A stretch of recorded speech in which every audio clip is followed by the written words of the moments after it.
All right, well, welcome leaders as we jump into lesson 5, chapter 3. After some themes last week and into this week, it's a little bit higher degree of difficulty this time around. Yeah. So, but looking forward to it.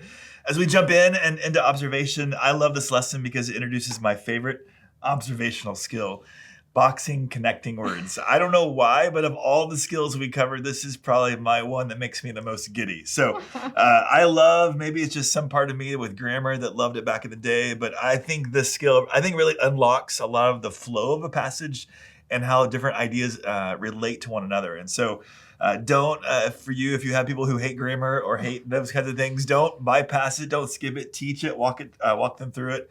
And particularly it's a great one to mark up your passage in your packet to kind of help them kind of identify what those are. And so, at least for me, you're going to see the phrase "in the same way" multiple times in this chapter. You're going to see the contrastive conjunction "but" multiple times in this passage.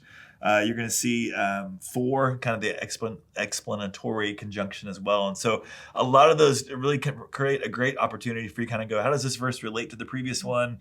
How does this section relate to the previous one? How are these ideas contrasting with one another? And so I think it really helps people slow down and really kind of open the passage, get a little bit deeper, and kind of get a little sense of how is the author constructing his argument and kind of putting ideas in relationship to one another. So jump into it, have fun with it. It's a great skill to kind of pass on, and we'll get phase 1 this week, and then next lesson, we'll look at the next set of connecting words next week. Yeah. And then question 2 is another good one. We were talking about, themes and big ideas are usually what we want people to be looking for.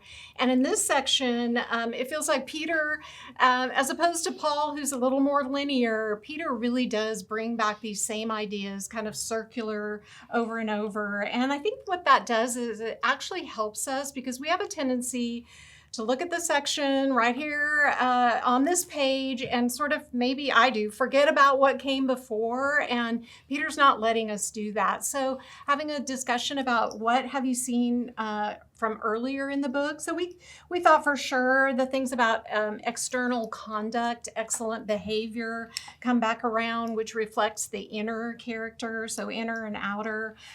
We have the word again, logos, brought up here, where it was also in the previous sections, fear, hope, perishable and imperishable again, being subject to doing what is right. Those were some of the themes that we saw.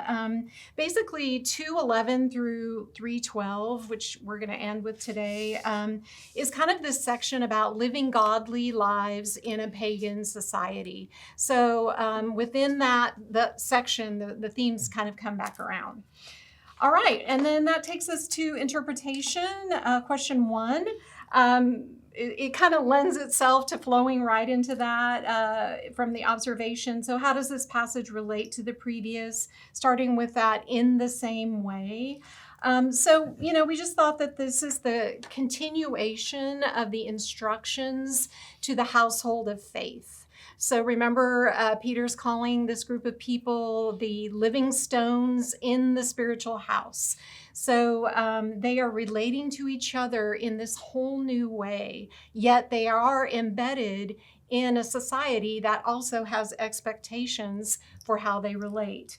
So he's been talking to the slaves, and now in the same way, he's going to be talking to wives and husbands and how they should relate, knowing that their souls, what's really eternal and imperishable about them, are being guarded by and kept safe by the shepherd and guardian of their souls. I think too, you get this, not just this kind of 3 concentric circles of relationships, but particularly how do you deal with a king that has authority over you if he's not reasonable or good? How do you deal with a master if he's not reasonable or fair? And then ultimately here, we're going to kind of get into some things that are going on with particularly the relationships between spouses. So how do I deal with my husband if he's not a believer or if he's not good in a sense? How do I handle that relationship? And so you kind of see these 3 circles, but particularly kind of with a twist of in the world, what if it's not as it should be ideally? Mm-hmm. How do I navigate that? And so that kind of gets even into question 2 as we kind of think through other translations. And so if you compare the NAS to the NIV, there is an interesting moment, particularly at the first part of it, as it refers to the husbands. In the NAS, it says that they're disobedient to the word. And the NIV is really interesting to me. It said that they don't believe the word. And so in the NAS, I was thinking, are they disobedient? So are they believing husbands who are just not walking with Jesus? The NIV made me kind of go more toward the idea that I think probably fits the context even of chapter 2, that they were husbands that just hadn't come to faith. And so it's likely that more women were coming to faith initially. And so a lot of these women were going, well, how do I now relate to my husband, who in the culture at the time, the assumption was I would just follow his religion and his gods. And so if I've come to faith now, how do I navigate this marital relationship if there's a difference of religion and allegiance by God? And so that particularly kind of changed the NIV, kind of tipped me more to kind of go, okay, I think it's even more of the idea of maybe of an unbelieving husband, which fits kind of what we saw in chapter 2. I know you saw even a few more here of different word choices throughout this section. Yeah, so I noticed in verse 4, NIV says that this inner quiet spirit is of great worth in the sight of God, whereas NASB says precious. So great worth, just add something to it. In verses 6 and 7, I noticed that the wives were called to do what is right and don't give way to fear, which is NIV, and NASB said frightened by any fear. So that just helped me understand, like, you could be afraid, but you don't want to give way to it. And then in verse 7, the mindset of the husband is to be considerate to a weaker partner, is what NIV said. Understanding way, live in an understanding way to someone who is weaker. That weaker partner was just another added way of looking at it in NIV. This is one of those skills that it doesn't always feel as helpful every single time, but it definitely felt like with this passage, you can kind of see some different contours of these ideas and meanings as we kind of walk them out. So it's a helpful one to kind of teach and walk through this time around. Yeah. Question 3, walk us through it. Yeah, so here we're getting into sort of the meat of these two people groups within the household, the wives and the husbands, that Peter is really wanting to instruct and to really fortify in their kind of potentially tense situation. So this little background information just reminds us that as members of the household of faith, all of these people have an ultimate allegiance that is even higher than the patriarch of the family or the king or the emperor. It's to Jesus himself. And so everything flows, all the instructions flow from this ultimate allegiance. So that little background information article, you could read that out loud. It's helpful.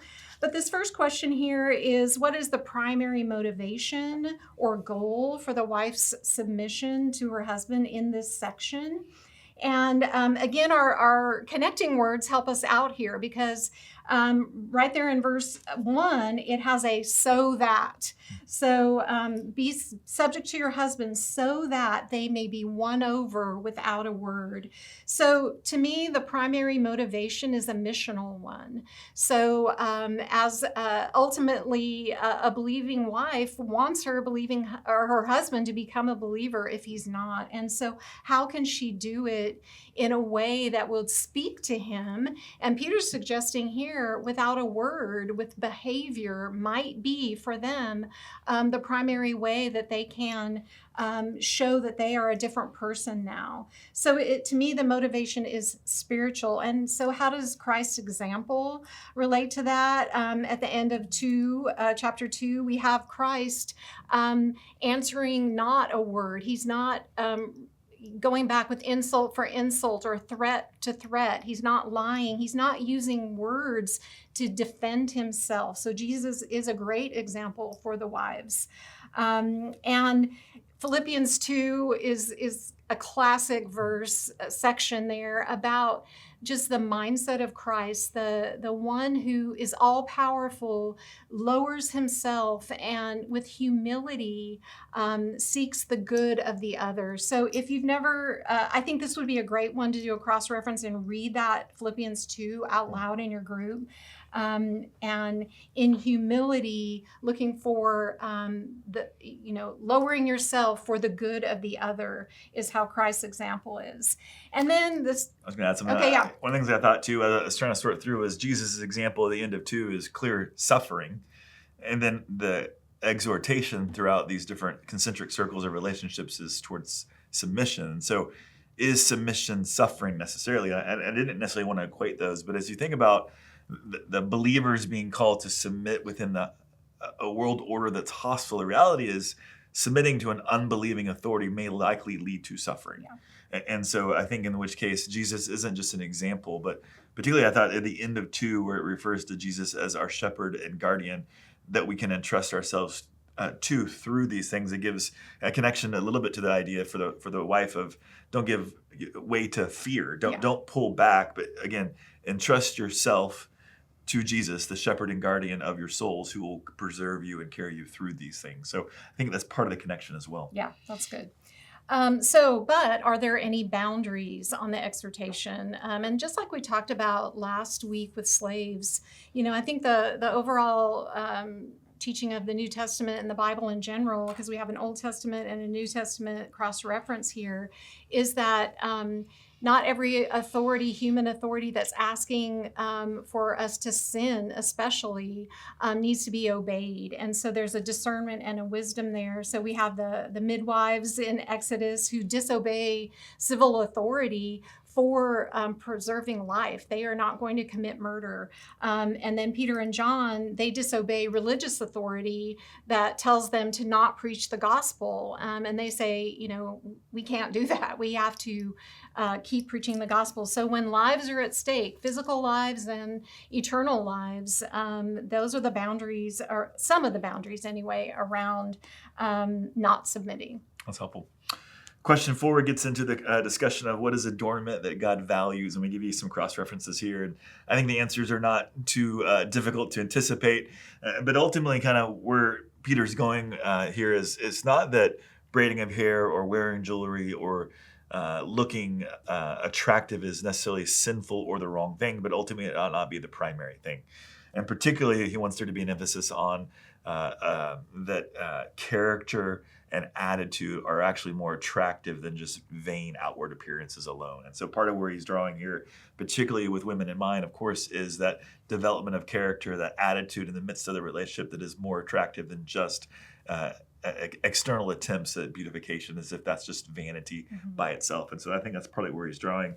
1 Samuel chapter 16, classic passage in which God doesn't look only at the outward appearance. Proverbs 31 is a great one. Charm is deceitful, beauty is vanity, but a woman who fears the Lord shall be praised. So again, what is ultimately lasting and praiseworthy, not just for women, but for individuals as a whole? What is it that God is looking for? It's not just the outward, but it's ultimately the cultivation of something inward that's more lasting and more valuable than merely the outward. Yeah, I looked up quiet spirit, and that is only used twice in the New Testament, and it's basically tranquil and unruffled. So, I mean, that is a high calling in a sense, especially in a culture of hostility, persecution from the outside maybe, and from the inside with an unbelieving husband potentially. But to have a tranquil and unruffled demeanor, I think would speak volumes to people observing. Last kind of part of question 4, we kind of talked about the question is, why does Peter draw upon the Old Testament character of Sarah here? And so we were even talking about this a little bit, and we'll both share a little bit. But one of the things that strikes us about Sarah, even as she's highlighted in the Hall of Fame in Hebrews 11, is it's her faith, it's her hope that is what allows and sustains this kind of behavior and approach. But one of the things we kind of laughed about was, but if you look at the Genesis story, she doesn't always perfectly submit. Sometimes she kind of follows Abraham's lead and into sin, which isn't ideal. Other times she laughs at Abraham as he recounts the promises of God. So both Abraham and Sarah are kind of a hot mess and a bit of a roller coaster through their actual narrative. If you were to kind of go back to Genesis. And so we first thought that part of them being exalted is not just the matriarch and the patriarch of Israel, but even more so that there's a sense of maybe what God does as he grades us on a curve is that it's about progress and not perfection, which is one of the things we highlighted.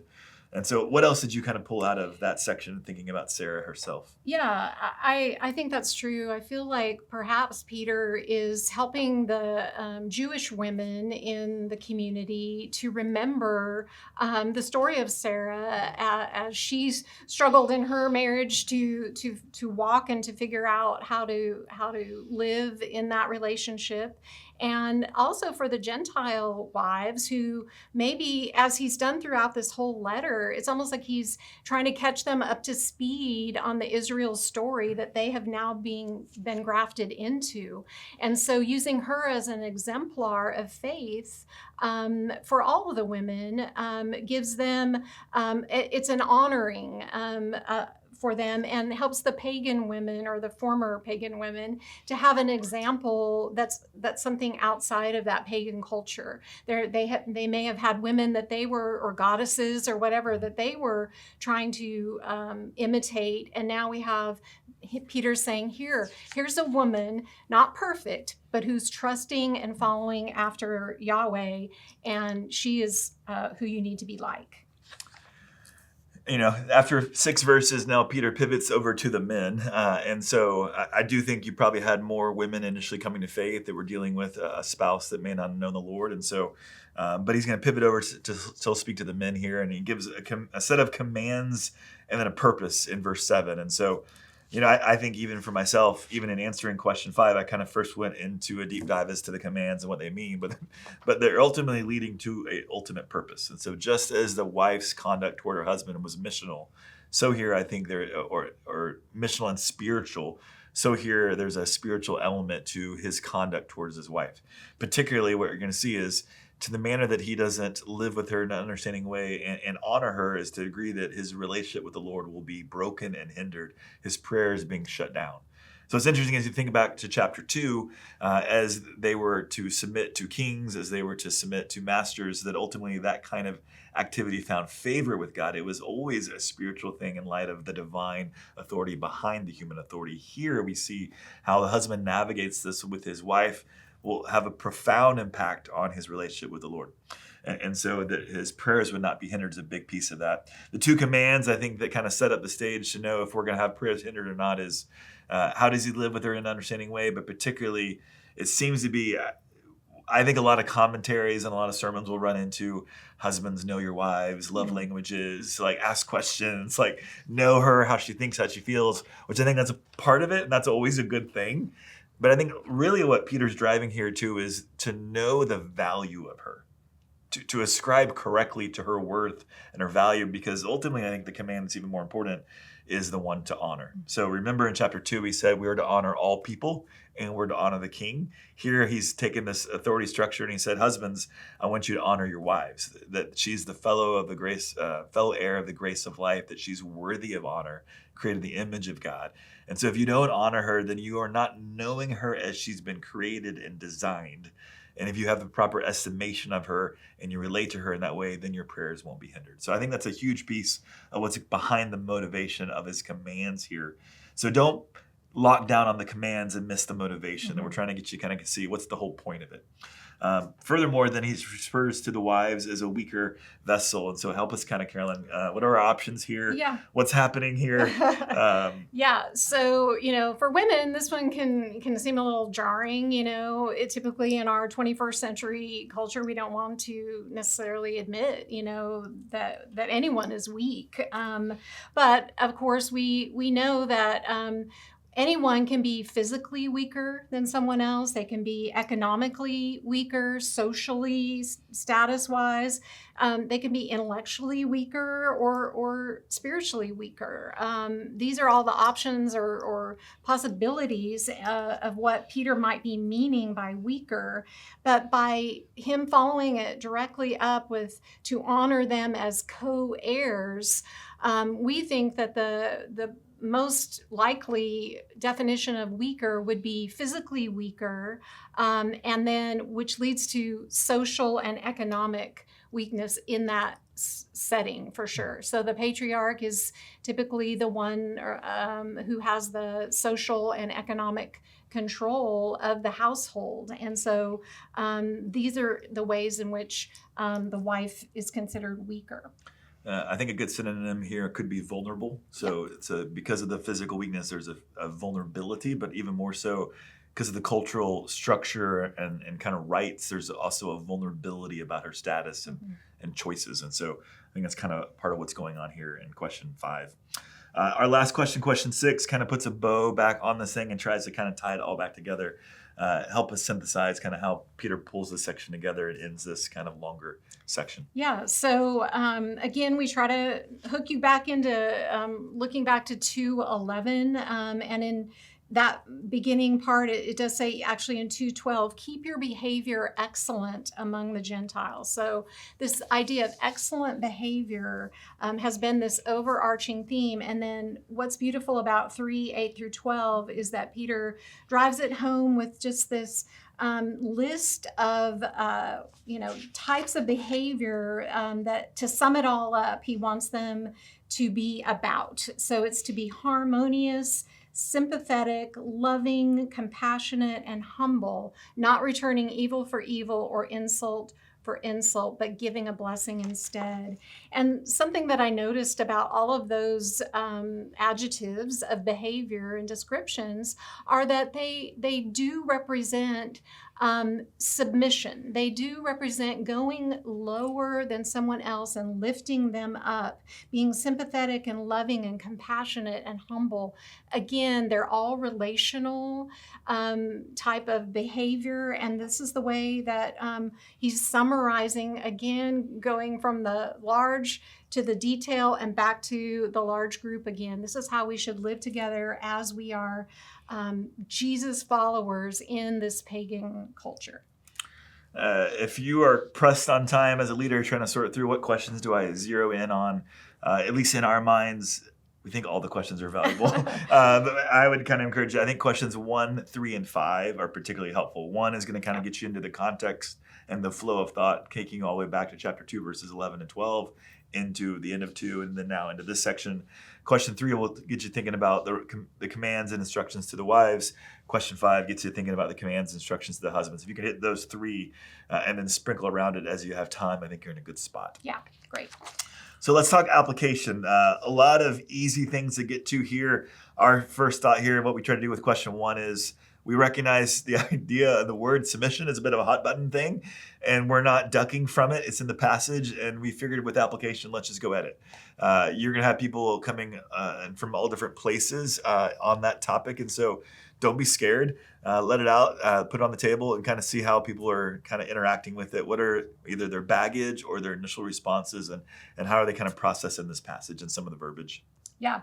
And then, the other 2 questions also kind of lend themselves to taking it in a couple different directions. What were you thinking about those? Yeah, question 3 was one I thought about in a little bit of a different way. I think it's very easy to kind of get into this adornment thing and beautification, and it's like, oh, let's not be vain and outward. But I was thinking, aside from personal vanity or my own thing, I was thinking more of even in parenting.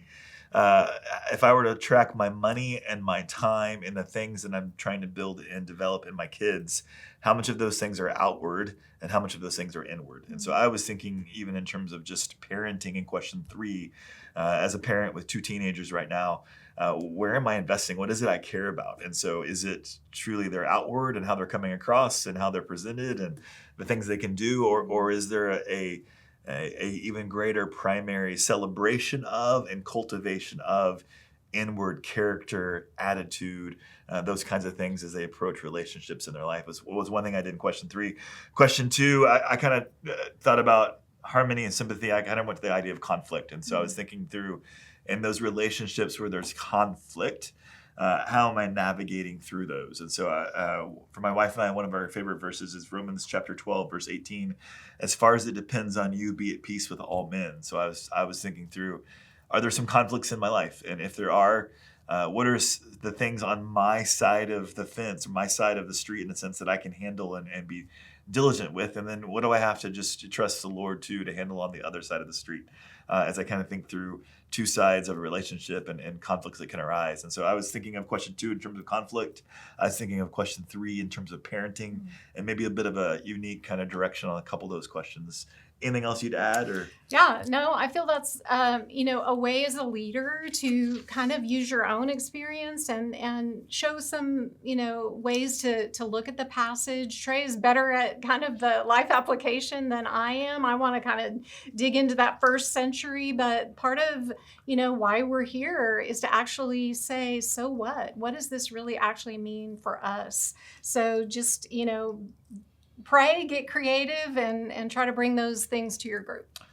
The last thing here is, again, is the engage tool. We have share your story again. So if we've been in second half of 2 and 3 so far, thinking about how believers relate in the world, we've tried to kind of walk these engage tools to help you think through who are my neighbors, who is alongside of my cul-de-sac or my street or my office that may not know the Lord, and then cultivating a heart of prayer as a team, as a small group for those people, and then beginning to think through how can I spark a spiritual conversation? How can I share a part of my spiritual story with those people that we're beginning to engage with, that may be those bosses or those spouses or those family members or those coworkers that may not know the Lord, that may be even my authorities or my bosses that are difficult? How do I pray for them? How do I spiritually engage them and share a part of my story along the way? Yeah, that's good.